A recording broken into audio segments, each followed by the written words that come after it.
Hello everyone, let's see the topic scalp from human anatomy from first year. This is from the topic head and neck. This will be covered in two parts. In this part, let's see the layers of scalp, and in the next part, we will see the nerves as well as the blood supply of the scalp. So, scalp is a soft tissue which covers the vault of the skull. Its extent, it is anteriorly bounded by the superciliary arch. Posteriorly, there is the superior knuckle line, this one, and laterally there is the superior temporal line. Layers of scalp can be remembered by the mnemonic scalp itself. So first layer is skin, second is the connective tissue, third is the aponeurotic layer, fourth is loose areolar tissue, and fifth is pericranium. Let's see each of them one by one. So first is skin. It is thick, hairy except on the forehead. It is firmly adherent to the aponeurosis by dense connective tissue layer. What does it mean? It means that this first layer, skin layer, is firmly adherent to the third layer, that is the aponeurotic layer. How? Because of this connective tissue layer. And as we saw, there are many sweat glands, sebaceous gland, as well as hair follicle. We have drawn here hair follicles. So there is presence of hair follicles, sweat, as well as sebaceous gland. So there can be a formation of sebaceous cyst as well as seborrheic dermatitis in this skin layer. Second is the connective tissue layer or the superficial fascia. It is a dense connective tissue layer, and as we saw earlier that this binds. So this second layer binds the first and third layer together. It is rich in blood vessels as well as nerves. The minor injuries cause pain and profuse bleeding. So how this profuse bleeding can be stopped? By pressing against the underlying bone. Third layer is the aponeurosis. So it is called Galea aponeurotica with occipitofrontalis muscle. So this aponeurosis is adherent with the first two layers. We saw this, that first, second and third layer are adherent. First and third is adherent because of this second layer. So the first three layers collectively are called as surgical layers of the scalp. Why? These provide an easy plane of cleavage in the injury and a plane in which blood from the severed blood vessels can spread for a long distance. That's why it is called as the surgical layers of scalp. And it is freely movable on the fifth layer. Fifth layer is the pericranium. So due to the fourth layer, that is loose connective tissue, these three layers are, or the aponeurosis, like we saw that first and third are bounded together because of second layer. Same way, third is bounded to the fourth layer, so it is freely movable on the fifth layer. Now this third layer receives frontalis muscle anteriorly and occipitalis muscle posteriorly.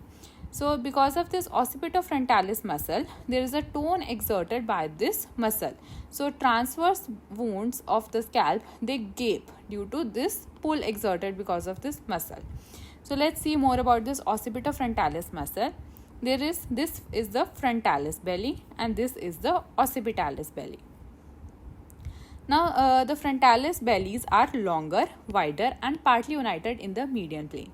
So as we can see, these are longer. Frontalis bellies are longer than the occipital bellies and these are partly divided in the median plane. And this is important that there is no bony attachment in the frontalis bellies. There is no bony attachment.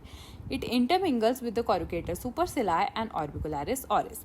The nerve supply is temporal branch of facial nerve, as we can see here. Then there is occipitalis bellies. Occipitalis bellies, these are small. You can see these are small and these are separate. Lateral two-thirds of the superior knuckle line. The nerve supply here is posterior auricular branch of facial nerve. Then the fourth layer. Fourth layer is the loose areolar tissue and it is also called as the dangerous layer of scalp. So this loose areolar tissue, it makes the first three layers of scalp, that is the let's see again, this is the first layer, second layer, third layer. So these three layers are movable on the fifth layer because of this loose areolar tissue. Loose areolar tissue, so there must be spaces present in it. And due to that, these three layers are movable on the pericranium layer, that is the fifth layer. So this makes the first three layers of scalp movable on the pericranium. It is traversed by emissary vein. What is an emissary vein? It is a vein that connects the veins of the second layer with the intercranial venous sinus. So there are two emissary veins in the scalp. One is the parietal vein. So this parietal vein obviously passes through the parietal foramen and it connects or it communicates with the superior sagittal sinus. And the second emissary vein is the mastoid emissary vein. It passes through the mastoid foramen and it communicates with the sigmoid sinus.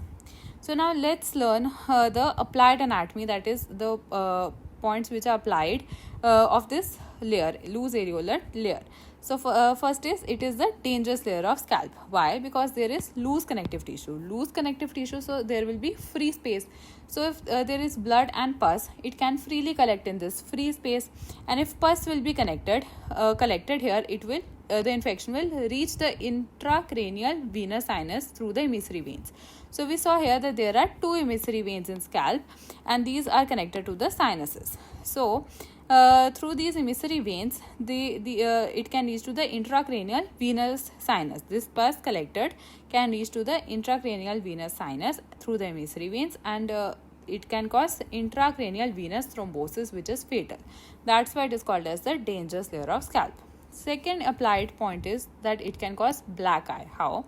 So if there is a local trauma on head, so bleeding, this blood which is bleeding, it will collect in this layer, in this loose areolar tissue or the loose areolar area. The blood will collect, and there will be generalized swelling over the dome of the skull. So blood will track down forward into the eyelids. Why the blood will track forwards into the eyelids? Because the frontalis muscle has no bony attachment. There is no stop point. So the blood will keep on flowing and it will track forward into the eyelids. Few hours after the head injury, blood will get collected and there will be black discoloration of skin around the eye. So this is the cause of black eye. Black eye can also be caused due to local trauma, but it is also called due to this. Third is safety valve hematoma. Safety valve hematoma is caused because of the fracture of cranial vault. So fracture of cranial vault will cause bleeding. Blood will collect in the fourth layer, as we saw earlier. This has space. This layer has space. So blood will collect in those spaces. So we can see the signs of cerebral compression like headache, vomiting, drowsiness, dizziness, and loss of consciousness. But these signs will not occur until this layer is completely filled with blood. That's why it is called as safety valve hematoma, because we have enough time till these symptoms arise. So we have enough time to treat it. Then fourth is traumatic cephalhydrocele. The fracture of cranial vault, there is tearing of dura mater. So there is fracture of cranial vault, there will be tearing of dura mater. So this CSF will be collected in fourth layer. Why? Because there are spaces in this fourth layer. This is the loose areolar layer. Fifth layer is the pericranium. Now here fourth layer is over. Now let's see the fifth layer, that is the pericranium. In this, the periosteum of the bones of the vault of the skull form this fifth layer. These loosely attached to the underlying bones. So this fifth layer is attached loosely to the underlying bones except at the sutures.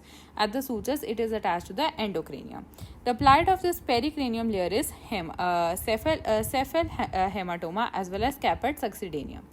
Let's see cephal hematoma. So there is subperiosteal collection of blood. Hematoma, we know it is collection of blood, and cephal means there is a subperiosteal collection of blood. So hematoma will be bound to the suture lines, and this hematoma will assume the shape of the related bones. Caput succedaneum, the subcutaneous edema of the head of the baby at the time of the delivery during passage of head through the birth canal due to interference with the venous return. So there will be a general edema which will subside in few days. It is the subcutaneous edema of the head of the baby when at the time of the delivery during the passage of the head through the birth canal. Why? Because there is a interference with the venous return. So these were the layers of the scalp. In next video we will see the nervous as well as the blood supply. So if you found this video helpful, do like and subscribe.